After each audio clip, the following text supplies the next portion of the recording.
Hello बच्चों, आज की इस वीडियो में हम लोग कक्षा 6 भूगोल, जिसे हम लोग पृथ्वी और हमारा जीवन भी कहते हैं, उसके पाठ 3 ग्लोब अक्षांश एवं देशांतर का क्वेश्चन आंसर करेंगे। तो चलिए शुरू करते हैं। अभ्यास में पहला प्रश्न है, निम्नलिखित प्रश्नों के उत्तर दीजिए। इसके अंतर्गत का प्रश्न है, ग्लोब किसे कहते हैं?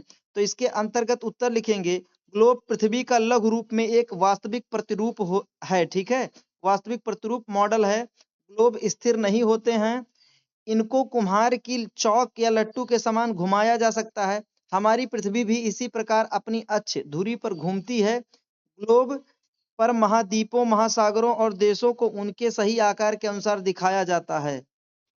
हाँ, प्रश्न है, ग्लोब पर अक्षांश रेखाओं की संख्या कितनी होती है? तो इसके उत्तर में लिखेंगे, अक्षांश रेखाओं की कुल संख्या 180 होती है। ठीक है।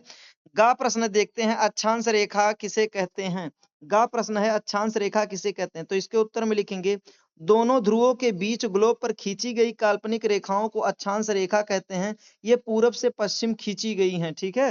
देशांतर रेखा किसे कहते हैं? घा क्वेश्चन है, तो इसके आंसर में लिखेंगे, दोनों ध्रुवों को मिलाती हुई खींची जाने वाली काल्पनिक रेखा को देशांतर रेखा कहते हैं।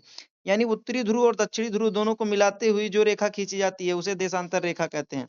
अंगा क्वेश्चन है, यदि ग्रीनविच रेखा पर घड़ियों में शाम के 4 बज रहे हो तो भारत की घड़ियों में क्या समय होगा? तो इसके आंसर में लिखेंगे, भारतीय मानक समय ग्रीनविच मानक समय से 5 घंटा 30 मिनट आगे रहता है। ठीक है। अतः जब ग्रीनविच रेखा पर घड़ियों में शाम के 4 बजेंगे तो भारत की घड़ियों में रात्रि का 9:30 का समय हो रहा होगा। ठीक है। सेकंड क्वेश्चन है, अंतर बताइए। इसके अंतर्गत पहला है, उत्तरी ध्रुव और दक्षिणी ध्रुव, इनके बीच अंतर बताना है। तो लिखेंगे, पृथ्वी जिस अक्ष पर घूमती है उसके ऊपरी सिरे को उत्तरी ध्रुव और दक्षिणी सिरे को दक्षिणी ध्रुव कहते हैं। खा अंतर बताना है, कर्क रेखा और मकर रेखा में। इसमें लिखेंगे, 23.5 डिग्री उत्तरी अक्षांश को कर्क रेखा और 23.5 डिग्री दक्षिणी अक्षांश को मकर रेखा कहते हैं। गा अंतर बताना है, 0 डिग्री अक्षांश, 0 डिग्री देशांतर। तो इसमें लिखेंगे, 0 डिग्री अक्षांश को भूमध्य रेखा और 0 डिग्री देशांतर को ग्रीनविच या प्रधान मध्याह्न रेखा कहते हैं। ठीक है।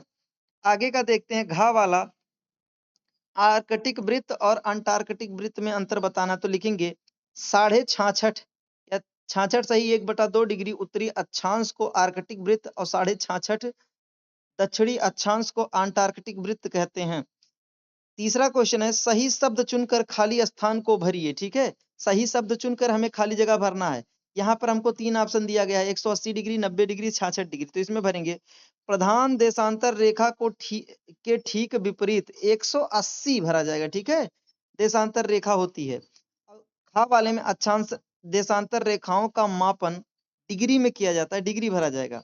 सभी देशांतर रेखाओं की लंबाई बराबर होती है। ठीक है, बराबर भरा जाएगा। शून्य अक्षांश रेखा को भूमध्य रेखा कहते हैं, भूमध्य रहेगा। ठीक है। शून्य अक्षांश रेखा को भूमध्य रेखा कहते हैं। फोर्थ क्वेश्चन है, निम्नलिखित के सही जोड़े मिलाइए। ठीक है। सही जोड़े हमको बनाना है। तो यहाँ पर दिया है, देखिए, पहला है जीरो देशांतर। तो जीरो देशांतर जाएगा ग्रीनविच पर, ग्रीनविच को जीरो देशांतर कहते हैं। ठीक है। 23.5 डिग्री दक्षिणी अक्षांश, इसको क्या कहते हैं? इसको मकर रेखा कहते हैं। याद करना, ये सबसे ज्यादा जरूरी है।